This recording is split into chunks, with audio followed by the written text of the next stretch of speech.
So, in regards to statue wars, the statues are now protected and also are having a bit of a fight about who gets the plinth. This in London. The statues are fighting? What?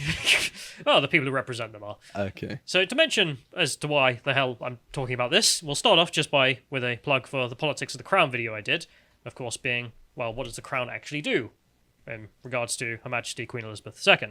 And the fight is between whether or not we should put up a statue to Her Majesty or random statues of anti-British activists.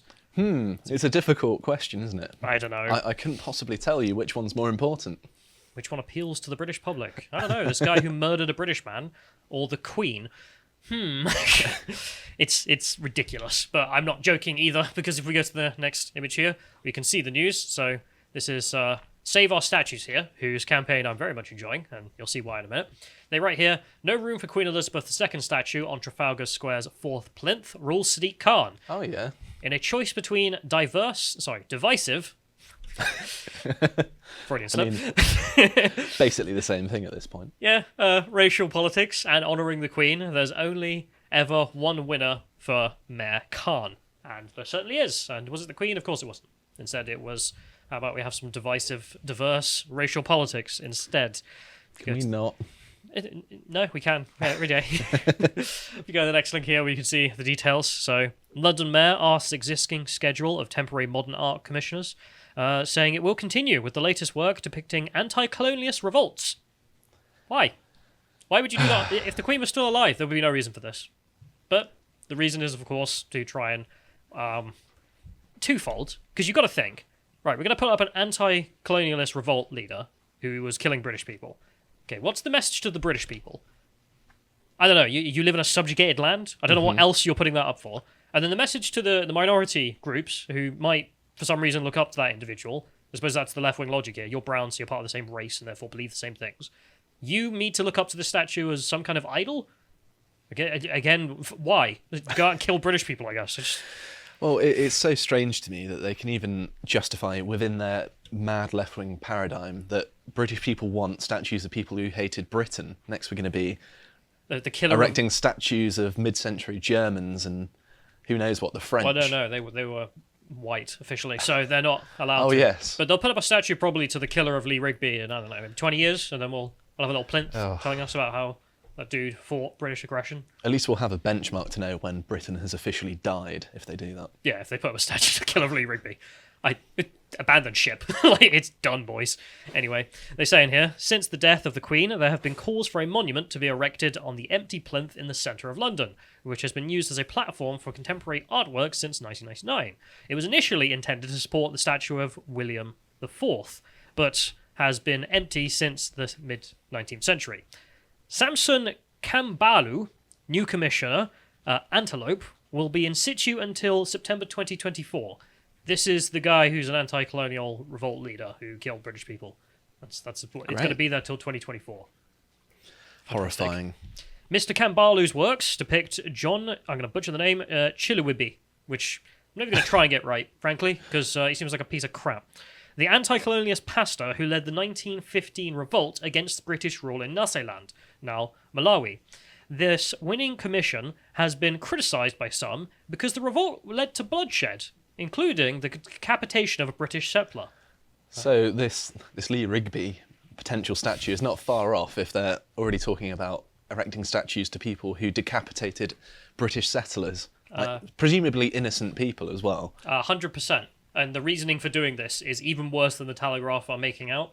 The reality is far, far worse. Although I love the idea that, again, you put this statue up. Minorities of London, you should be proud. Look at this guy. He killed British people.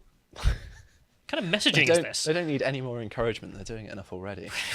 I feel like what we need to do is... London Bridge, just Westminster Bridge, twice. Yeah.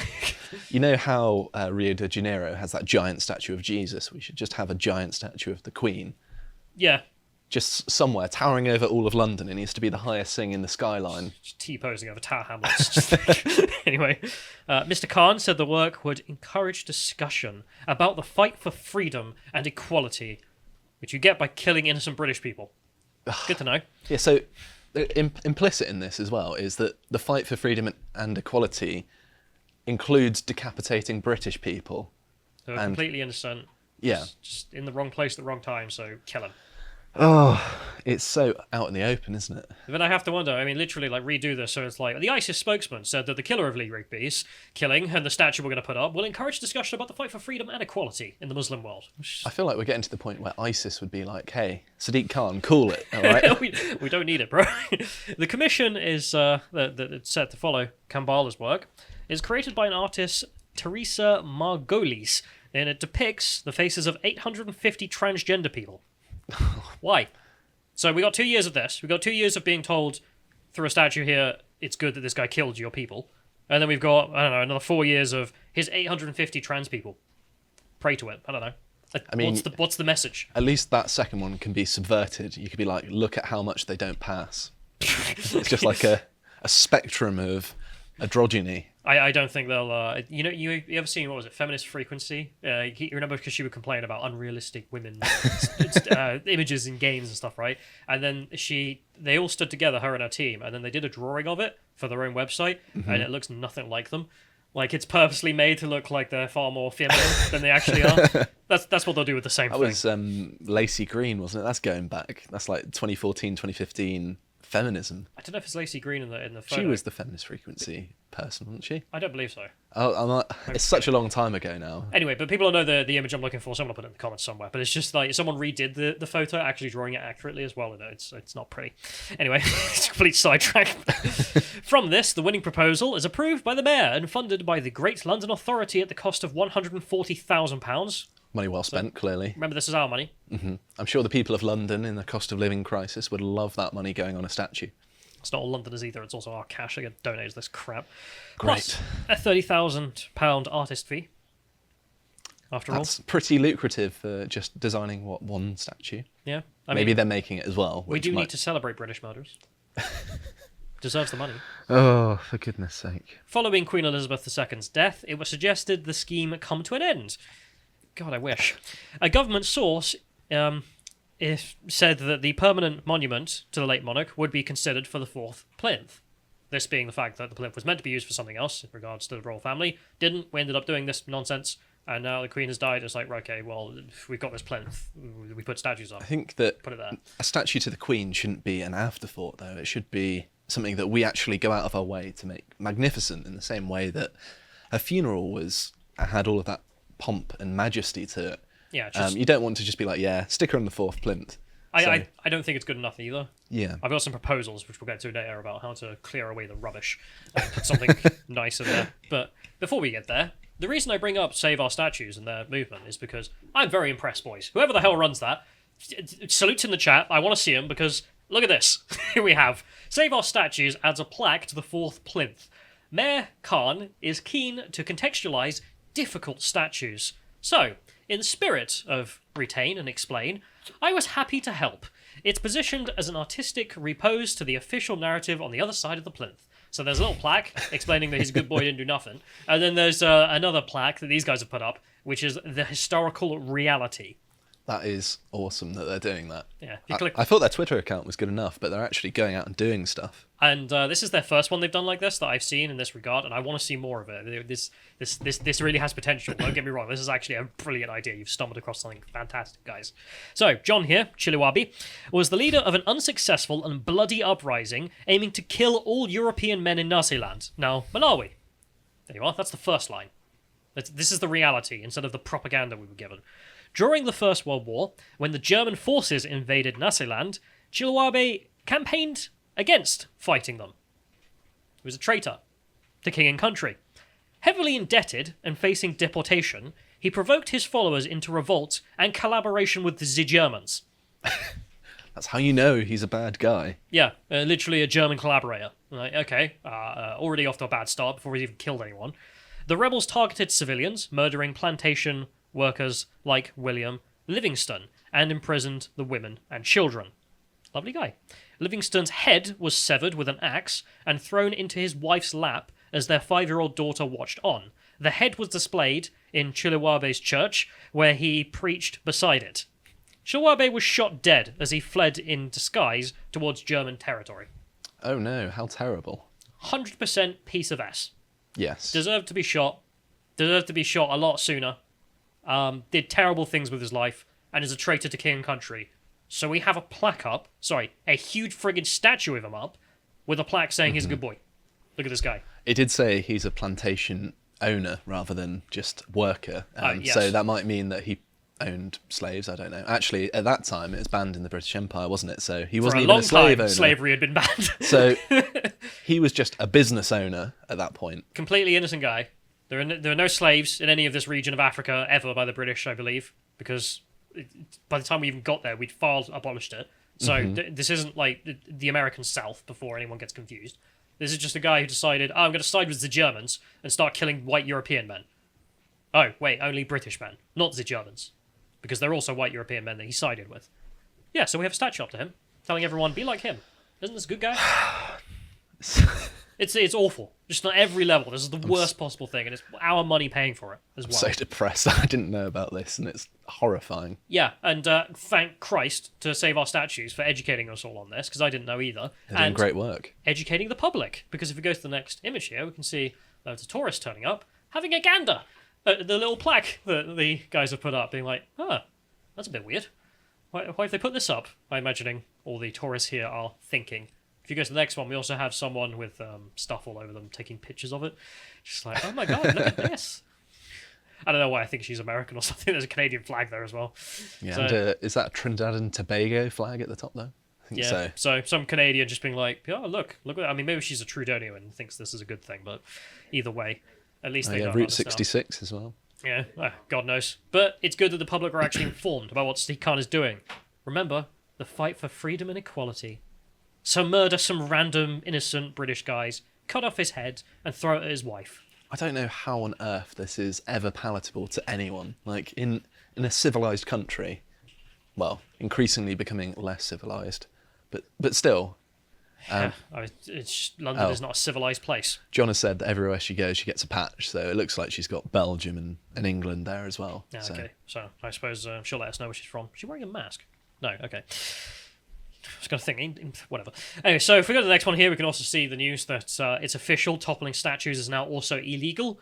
You may have thought this would have been illegal already. This is not in response to some passing of a new law. Mm-hmm. That's not what happened. You may remember there was a complex legal question about, but if I destroy a statue for social justice, is that really a crime? Yes. I would have thought so too. Mm-hmm. But you may remember the story in Birmingham where they did that to the Colston statue. That's Bristol. Sorry, Bristol, where it went to court, and in the court, the judge decided he would hand it over to the jury, and they would decide. And he reminded them that, well, they do have free speech rights. So the jury just let them all go.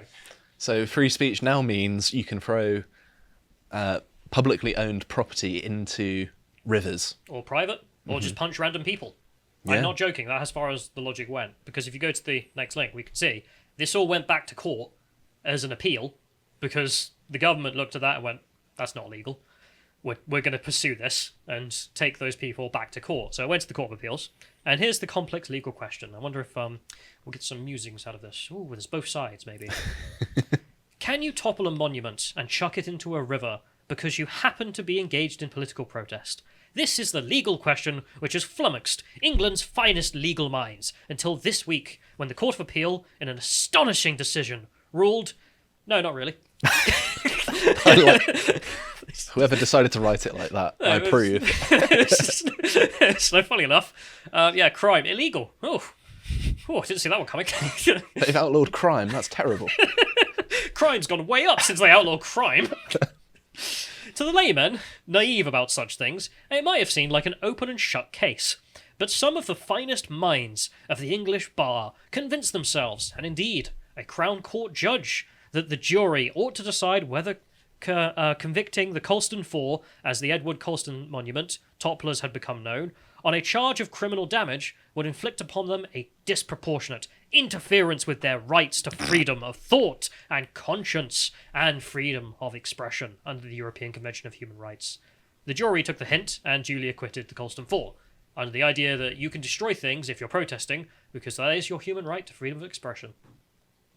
Guy Fawkes, apparently it's just a protest. It's not illegal. It's my freedom of expression, man. I want to punch Nazis because it's my freedom of expression.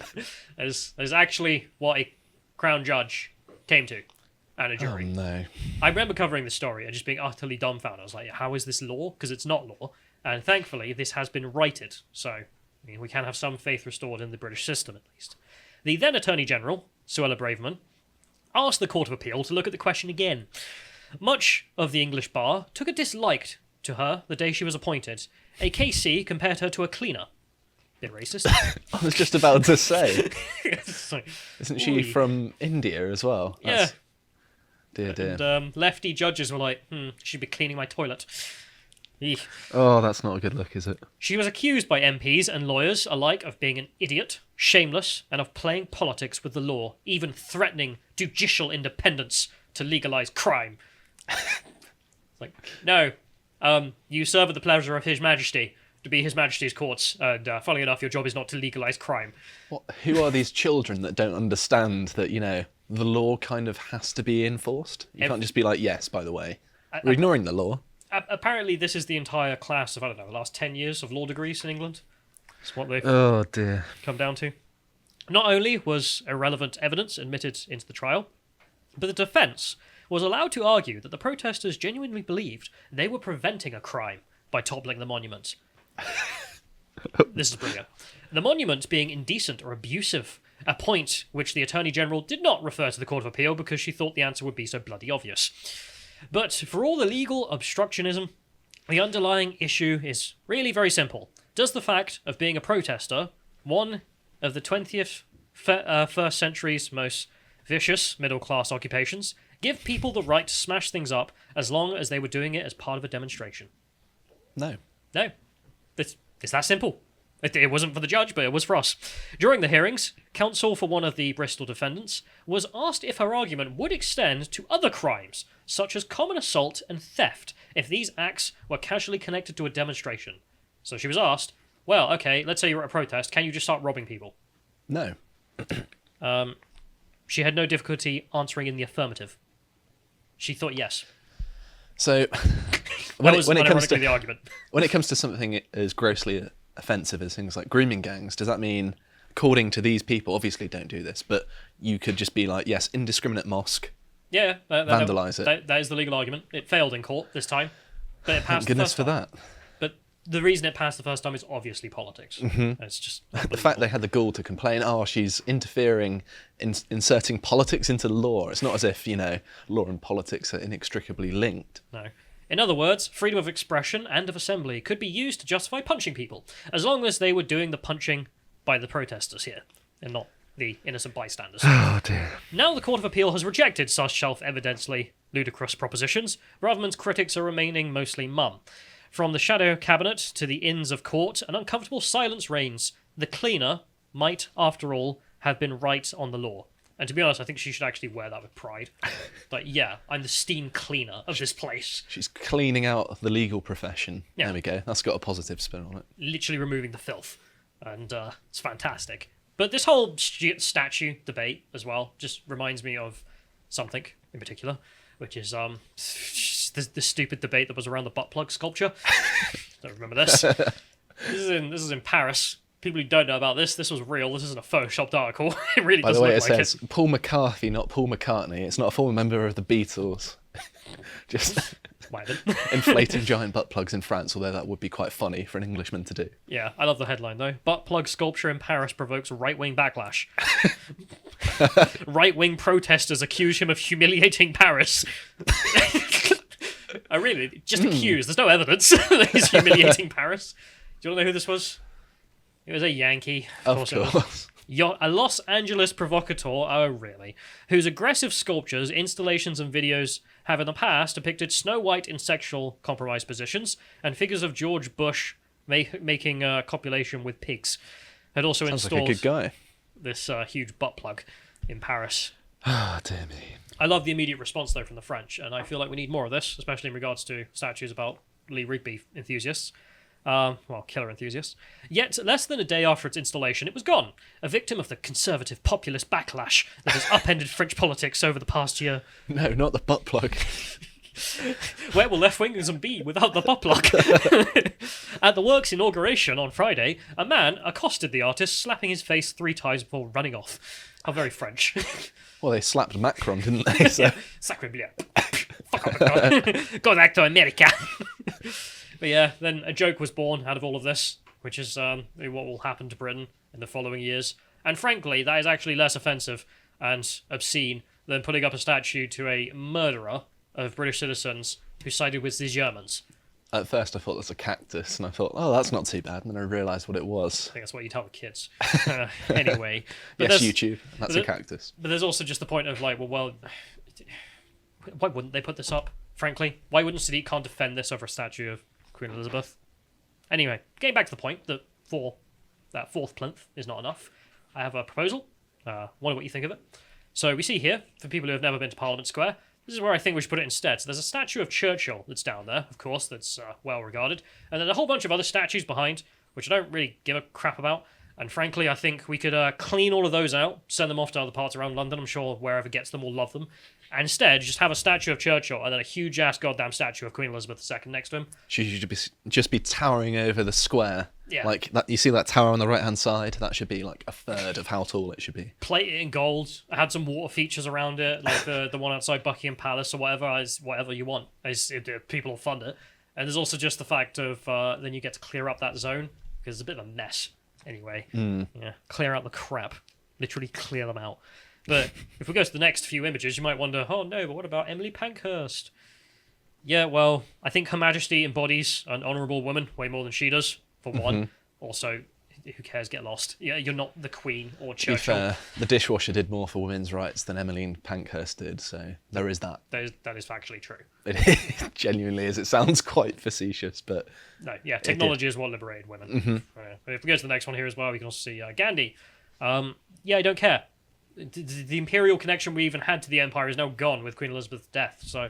I mean, he's an anti-British nonce, so I don't know what... Well... Maybe I shouldn't say that. Is it true? Well, yeah, he well, slept naked. Stay away, I don't care. He slept naked with his, 13-year-old niece to resist temptation. Didn't know that. Yeah. I feel like I'm learning a lot about the statues in London today. And also the last one here being Mandela, which again, why did we have to begin with? I'm not being funny, what the frig? He was a terrorist. He was in prison for a reason. Yeah, and even if we ignore all the bad stuff he did and just he's a hero of modernising South Africa, number one, that experiment failed. But number two, why the hell have we got this here, of all places? Instead, clear out the area, make it for Churchill and Queen Elizabeth II. You've got her grandfather literally to the right by Westminster Abbey. It should be a better idea in my mind. But either way, there definitely should be something better than a 4th plinth. If you appreciated that segment from the podcast of the Lotus Eaters, you can go to lotuseaters.com to get access to all the premium content we have on the site, such as the Epoch series we do, this one on William the Conqueror Part 1. And if you want to find out what else we're putting out, you can follow us on Getter at lotuseaters_com on Getter. Thank you and goodbye.